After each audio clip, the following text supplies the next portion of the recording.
일교차가 큰 요즘 날씨. 기침 목감기로 기침 소리가 여기저기 많이 들리는데요.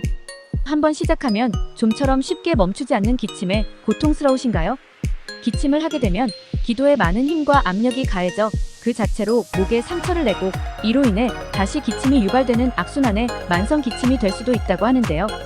그냥 무시하면 안 되겠죠? 언제 기침을 하게 되는지 자세히 살펴보면 증상이 조금씩 다른 부분이 있습니다. 그 증상에 따라 기침 종류에 맞는 식품으로 보다 빨리 회복하고 관리할 수 있습니다. 감기로 인한 기침은 대부분 마른 기침이라 하여 건조해진 목이 간질간질하고 특히 밤에 심해져 밤잠도 설치게 되는데요. 이럴 때는 목과 기관지점막에 충분한 수분을 공급해주는 것이 우선 되어야 합니다. 따뜻한 물을 마시고 꿀을 입에 머금어 천천히 침과 함께 삼켜 목을 코팅해주면 차도가 생깁니다. 꿀에는 아미노산, 비타민, 무기질이 많아 기관지를 촉촉하게 하고 폐 기능을 향상시켜 천식과 기관지 염증 완화에 도움을 주며 면역력 향상 효과도 볼 수 있습니다. 가벼운 증상이라면 꿀만으로도 좋지만 여기에 기침 가래의 원인까지 없애주는 좋은 식품을 추가한다면 효과는 배가 되겠죠? 잔기침이 많다면 비타민C가 풍부한 레몬을 추가해보세요. 면역력을 올려 기침을 진정시키고 기도를 촉촉하게 도와줍니다. 가을 겨울철 찬바람이 불 때 머리가 몽롱한 증상을 동반한 기침이 시작된다면 오미자와 함께하세요. 오미자는 폐와 기관지를 보호하고 기가 약해 숨차는 것을 치료하는 좋은 약재입니다.